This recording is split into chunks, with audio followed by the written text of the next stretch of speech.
샐러드 가게를 운영하는 김도환 씨는 하루에도 여러 번 직접 배달에 나섭니다. 껑충 뛴 배달비 때문입니다.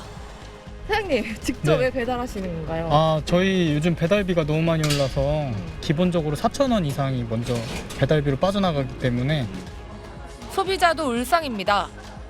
조금 더 멀다 싶으면 4,000원까지는 나오더라고요. 그래서 포장을 한다거나 아니면 얼른 나가서 먹고 들어오고.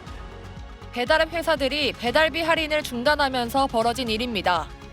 배달의 민족의 경우 전에는 점주가 6,000원만 내면 됐지만 지금은 배달비의 음식값의 6.8%를 중개료로 더 내야 합니다. 손님 떨어질까 봐 배달비 일부를 고객에게 떠넘길 수도 없습니다. 배달의 민족 측은 단건 배달로 매출은 늘었지만 배달기사 인건비가 치솟으면서 적자가 커져 할인을 중단했다고 하소연합니다. 배달기사도 큰돈 번 게 아닌데 억울하다고 합니다.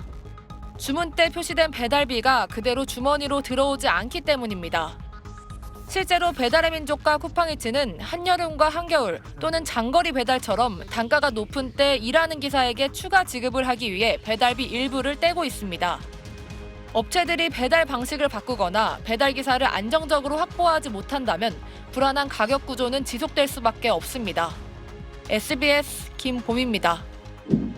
네, 시사평론가 고현준의 뉴스닥 시간입니다. 안녕하세요. 안녕하세요. 네, 오늘 첫 소식은 배달비 관련된 소식이네요. 전해주시죠. 요즘 이 배달비 관련된 논란들이 많은데 음식을 시킬 때 붙는 이 배달비, 같은 음식점에서 같은 곳으로 배달을 하더라도 이용하는 배달 앱에 따라서 천차만별인 것으로 조사됐습니다. 한국소비자단체협의회 물가감시센터가 지난달 6일과 17일 이틀 동안 배달 앱별로 중식과 피자, 한식 업종에서 최소 금액으로 주문할 때 소비자가 내야 하는 배달비를 조사했는데요. 같은 조건이라도 배달 앱에 따라서 배달비 차이가 나는 경우가 96%에 달했습니다. 최고 배달비가 가장 많은 앱은 배달의 민족 단건 배달 서비스인 배민원이었고요. 최저 배달비가 많았던 경우는 쿠팡이츠였습니다.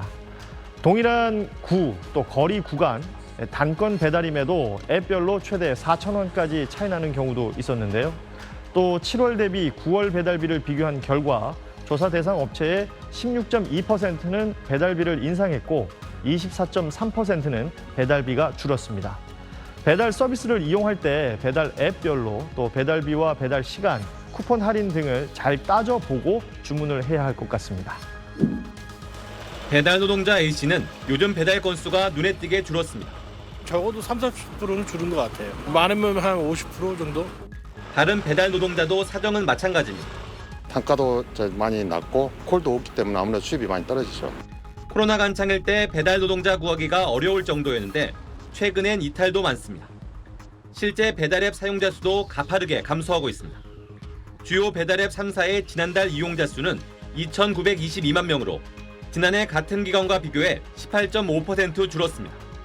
일상회복이 빠르게 진행되면서 외식이 늘어난 영향이 크지만 급등한 배달료도 한몫했습니다. 코로나 이후 배달 수요가 큰 폭으로 늘자 소비자 선택권 확대라는 명목 아래 배달비는 지속 상승해 최소 3,500원에서 최대 7,000원에 달하는 것으로 집계됐습니다. 용기 값도 이게 부자재가 다 오르면서 너무 많이 올랐거든요. 그런 돈이 만만치 않아요. 한 1,500원 정도? 그러면 소비자도 좋고 저희도 좋고. 배보다 배꼽이 더 큰 배달비에 대한 불만의 목소리가 수요 감소로 이어지자 업계도 비상입니다. 배달의 민족은 동선이 비슷한 배달의 경우 여러 건 묶어서 배달하는 이른바 알뜰 배달 서비스를 시범 운영하겠다고 밝혔습니다. 단건 배달의 경우 6,000원인 배달비가 4~5,000원 선으로 낮아질 전망입니다. 코로나 시기 단건 배달을 처음 선보여 급성장한 쿠팡이츠도 묶음 배달을 시범 운영하는 등 수익성이 악화하는 배달의 업계의 고심이 깊어지고 있습니다. SBS 김수영입니다.